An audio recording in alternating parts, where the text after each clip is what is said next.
चुनावी सरगर्मियां चरम पर और नौगांव में एक ऐतिहासिक जन सैलाब उमड़ा कांग्रेस प्रत्याशी नीरज दीक्षित के नामांकन भरने में। हमारे साथ मौजूद हैं कांग्रेस प्रत्याशी और वर्तमान विधायक नीरज दीक्षित जी।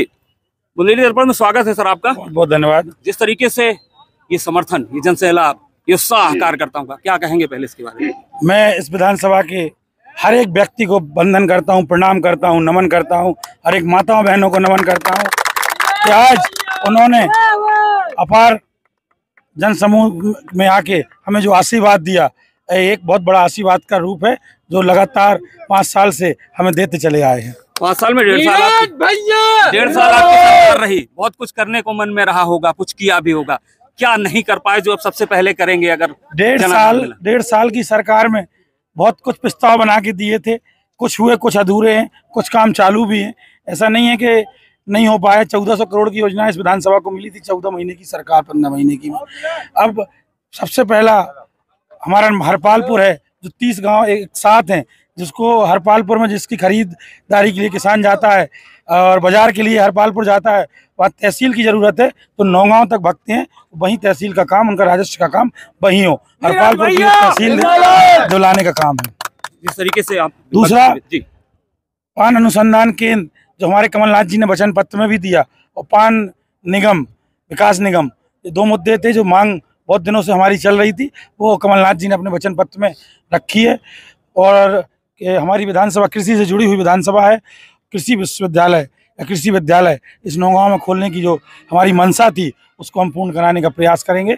सरकार बनते ही उसको भी हम लाएं।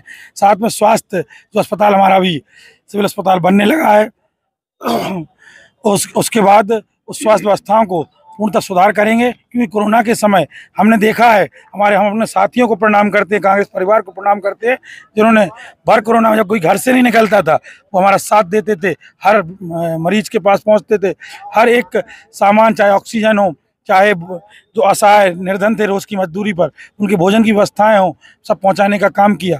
ऐसे लोगों को भी प्रणाम करते हैं, इनका सहयोग रहा और उसी का परिणाम है कि लगातार हम 5 साल से हर एक परिवार में सुख दुख के बीच रहे।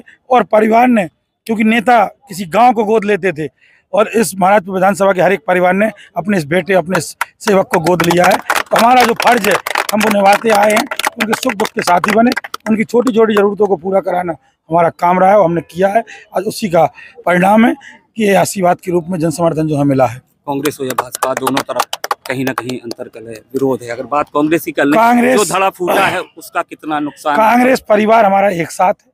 केवल एक व्यक्ति, उसके साथ हजारों की तादाद में इस्तीफे नहीं हुए, उसके साथ हजारों की तादाद में लोग नहीं गए, केवल एक व्यक्ति ही गया है। उससे कोई फर्क नहीं पड़ेगा, क्योंकि इतना बड़ा परिवार कांग्रेस का है जो आज मजबूती के साथ हमारे साथ एक आशीर्वाद के रूप में कंधे से कंधा मिला के चल रहा है।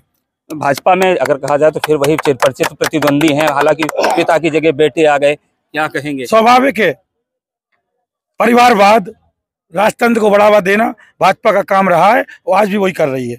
चलिए, बहुत बहुत धन्यवाद नीरज दीक्षित जी। उनका कहना है कि परिवारवाद और जो भाजपा का काम रहा है वही भाजपा कर रही है, और जिस तरीके से उनके साथ ये जन सैलाब उमड़ा है, निश्चित तौर पर उन्हें पूरी उम्मीद है कि एक बार फिर जनता उन्हें चुनकर सदन तक पहुंचाएगी।